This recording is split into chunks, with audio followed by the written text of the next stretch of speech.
Kaya coming at you. Today I am going to be coming at you with a video on how to make tenderloins, pork tenderloin sandwiches.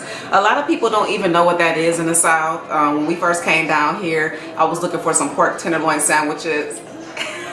I'm sorry you guys, my husband was acting crazy. But you guys, I was looking for some pork tenderloin sandwiches and nobody knew what it was. Everybody kept taking me to pork chops and things like that. And I guess it's like a Midwest Indiana type thing, and I also heard that I was kind of researching it, that it's something that Germany originated. So it's German food and it's really good, you guys. Basically what it is, I'm gonna show you a picture of it at the end of this video, but it's just like a big pork tender, like a big old sandwich, and you gotta have you some have you a good bun, you gotta have some onions, and I'm telling you guys, I like to have ketchup and mustard on mine. Some people like mayo, but that's the way I like mine. The things, you guys, that you'll be needing today to be able to make the actual pork chops is going to be, you can either use pork like this, or you also can use the long loin. Kroger's didn't have the long loin. They was out of it because I guess they got this stuff on sale. I got this really cheap, you guys, so make sure you check out Kroger's. I'm not gonna lie, Kroger's ain't my number one. I love Publix, but Kroger's do be having some good deals sometimes. The other thing you'll be needing is you'll be needing a something to be able to hit the actual pork tenderloin on, because you're going to be smashing it. The sandwich is like it's kind of thin, so you want to most definitely have one of these. I'm not even for sure what you call these, but you can be able to get it like where the utensils and stuff is, and you just kind of be able to, I call it like a meat presser, because it press the meat and make it more smaller. And I'm also going to have a can, because the can is really good too if you don't have the meat presser. And this kind of makes it even more thin, because I'm trying to get that thin. I'm going to be using some canola oil. You can use olive oil. You can use whatever type of oil you usually use. You're going to need some breadcrumbs. I've used the panko again. Kroger's had this. That's what I had to get. They really didn't have a good selection. But I have used the Japanese panko before, and it was good. The other thing you'll be needing some flour. You also be needing some egg, and I also have some buttermilk in the refrigerator. So what I say do is either you can do it in like a bowl, but I'm going to be using actually, you know what? I'm going to be using my plate. Use something kind of deep so you can be able to set up. Go ahead and get it set up. I'm going to use 3 big plates, kind of deep, so you can be able to dip the pork chops in. And you need some onions too, you guys. I forgot to tell you, because I'm gonna put some onions in the on the stove and kind of get them not so, you know, undone, because I kind of like my onions to be a little bit cooked. I got them in the freezer right now, and a good tip, if you cutting onions and it make your eyes burn, just throw it in the freezer for about a good 10 minutes, and that will make your eyes not burn. So let me go ahead and get everything set up. Make sure you being clean, because you're working with meat. So make sure you clean your meat and all that good stuff, okay, you guys?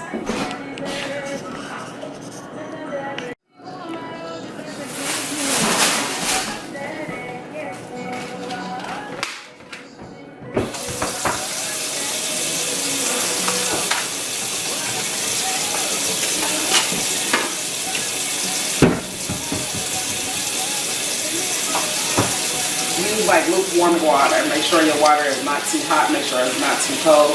Really use cold water, but it's kind of hard to clean this with your hands being super cold. So I kind of make mine cold, but not super cold. And just rinse that off. And make sure you clean it up as you go, especially when you're working with meat and stuff, because that can really cause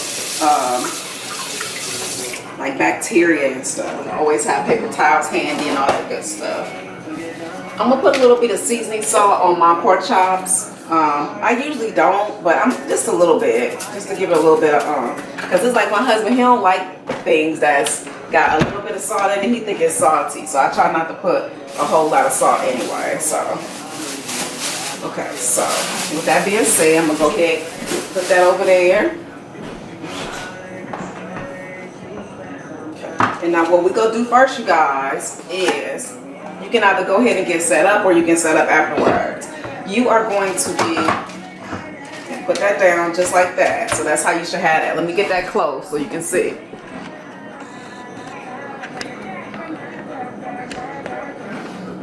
Okay, so what you want to do, you guys, is first I kind of go and make sure you don't have nothing over here because it make a lot of noise too. And it's late and I feel kind of bad making it this late, but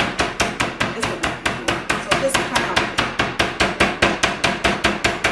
and make sure you use the heavy bag so you don't got to worry about blood going, bleeding all over the place.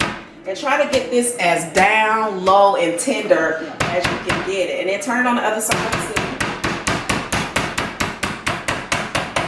Pork tenderloins are real big. Unfortunately, they didn't have like real big pork chops, but I'm gonna make this work because I am going to take this really thin, because anytime you're working with pork tenderloins, it's supposed to be really thin. And sometimes take your can and do that too.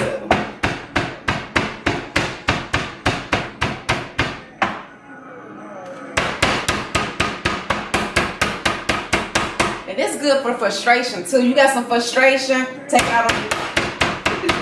And make sure you, if it comes off, put it back up.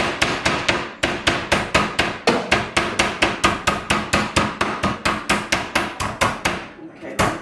You don't gotta be super thin, but you want it thin, you guys. And make sure if you have some fat on it, just go ahead and get that cut off. Don't put that fat on. I mean, unless you want to, but I'm not. And see, you see how thin that's getting? That's how you want this to be. Now that's thin enough. I don't want it to be too thin because then it ain't gonna stick together. So that's good. That's real good. Okay, so what I'm gonna go ahead and do is go ahead and set up my stuff. I'm gonna have the flour, buttermilk with the egg in it inside of one plate, and then the panko in the other plate, and I'm gonna heat up my my grease. So make sure you go ahead and heat up the grease. Put it on probably like about 7, not too high, not too low. And once I do that, clean up and I'll come back, okay? Okay, if you guys remember, I just did a review on a knife set. And I'm actually decided to just use it. It was a 4-piece cheese knife set, but like I said, I really don't use cheese like that. So I knew I'd find different things to do with it. And I decided to use this to take the actual fat off the pork chop. And it's actually working really good. This is this is a good knife. So you guys, you have to check it out. What I fell in love with was the color. And it's actually coming right off. I didn't want to leave the fat on because I ain't never had no pork chop with no fat. I'm going to leave the fat on one of them, see how it tastes, but just in case it's not good, I took the fat off of that. Quick and easy, you guys, okay?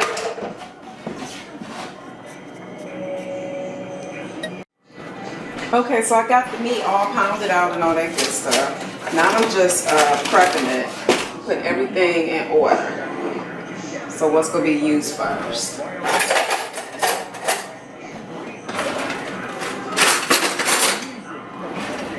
And there might be moments of silence, but I just want to show you guys what I'm doing.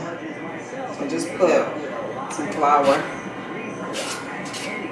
And just kind of judge it. I mean, because you know we're doing 3, so more than likely you got to put more flour than that, but that's just kind of for 1. Everything that I'm measuring is for 1, and just know that you will have to do it how many ever times you have that, how many porks you have. I have 3, so I'm going to have to wind up doing it 3 times. And just pour you some little bit of buttermilk. This is the buttermilk. If you don't got buttermilk, just use a little bit of milk, and just forget the butter. But I just got that because I don't really use milk, so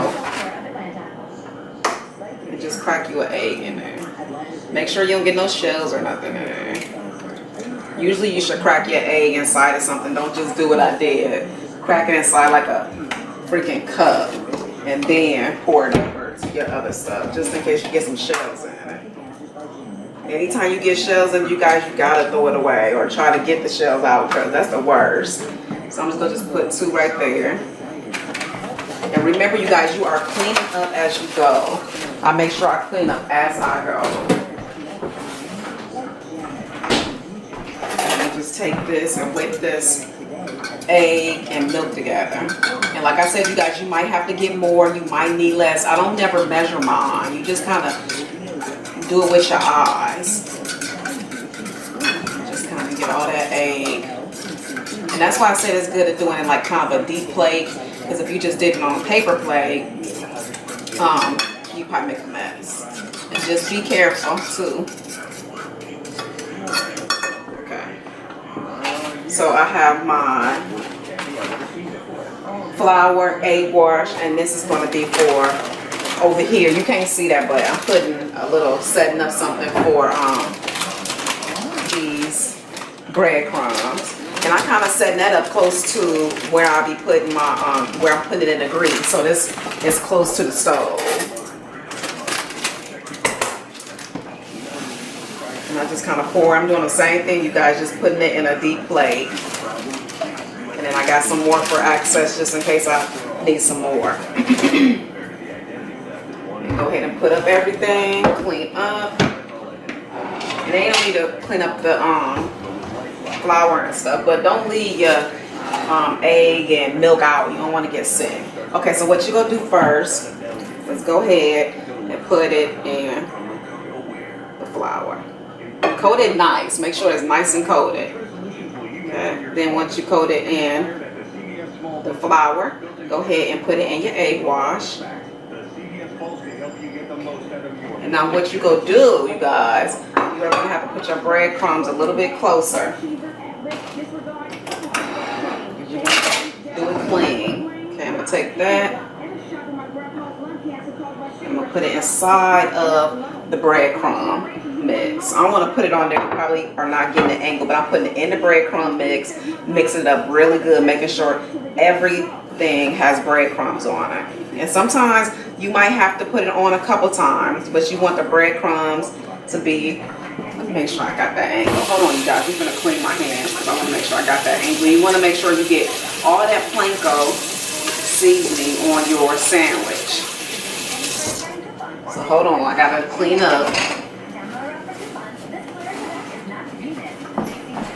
Let me show you, get it. See, you just got to make sure it's all coated. And that's what I'm doing. It's coated real good. And then you might have to take your little fingers and all that good stuff. This is a finger job, so keep your hands nice and clean. Okay, make sure your grease is on. And what you go do to make sure that your grease is hot, always just kind of flick some of the breadcrumbs in there first before you put the actual tenderloin on there. So let me just show you guys. There we go. Okay. How that look? That looks good. Make sure you have something also, you guys, to put it like a spatula or something where you to turn it over and stuff. Okay, so I got this on about 7. Mine's go to high medium. I got it on like 7 because you want this to cook kind of like you cooking chicken, you know, but don't make it cook too much. It's all coated. Here you guys, see, it's all nice and coated. And what I'm gonna do is I'm just gonna flick a little bit of this in to see if it's sizzling. And it is sizzling. So since it's sizzling, now I'm gonna put this this tenderloin in here. If it wasn't sizzling, I wouldn't put this in here. You gotta make sure it's sizzling. Okay, put it over here and be gentle and just lay it down. Clean your hands. Always clean them hands.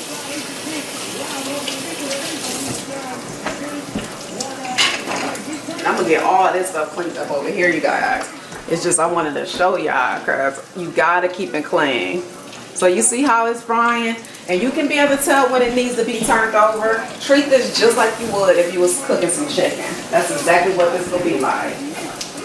So I don't want to tell you cook it a certain amount of time, but when it starts browning, that's when you want to get it turned over. So make sure you watching this. And I see it's getting brown and it's smelling good too, you guys. I'm gonna use 2 spatulas just to make sure I turn it over good. And I got like a little thing, so take it. This big. And you don't want to get popped. You just turn it over.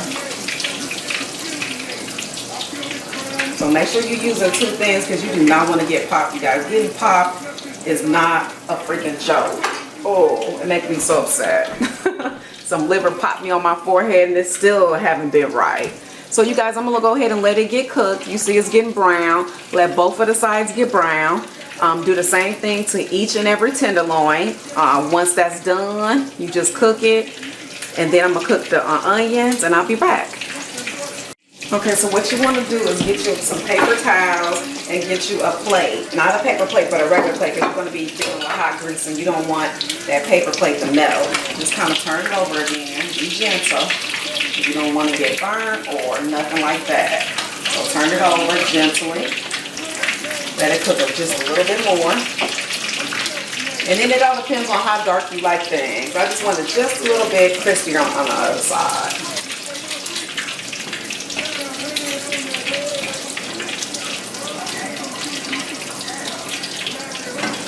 Okay, you guys, I think that's good.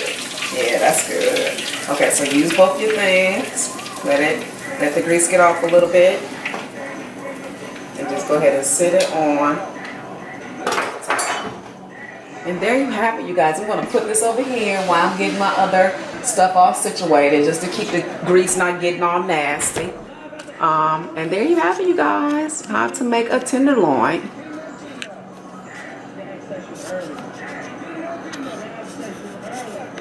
Okay, you guys, I'm going to show you one more, because you know I like to show you guys everything. So again, what I did was I filled up the flour again. I didn't put no more egg or buttermilk in there, but I did put some more breadcrumbs. And I used 2 eggs for the little egg wash, and put just a little bit of milk. You see, not a whole lot of milk. Okay, so what I'm going to do is I'm going to put this in here first. Make sure it's nice and coated, because it's very important to make sure it's nice and coated with everything.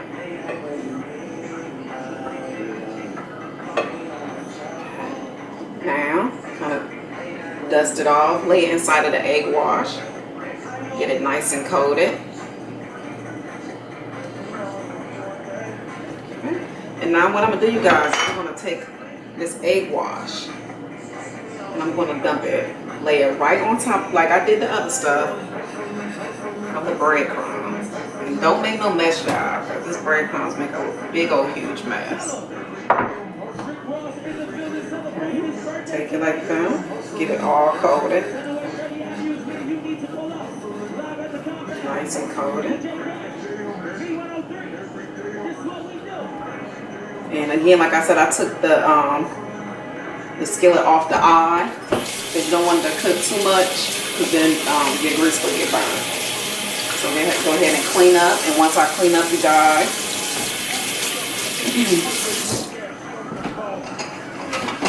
come right back. And make sure, you guys, you cooking this pork all the way through. What I'm gonna do too, I forgot to tell you guys, I like to stick holes inside of my meat while it's cooking, just to make sure it's cooking good. And what I do also with the other ones that I already done, I always use some aluminum foil.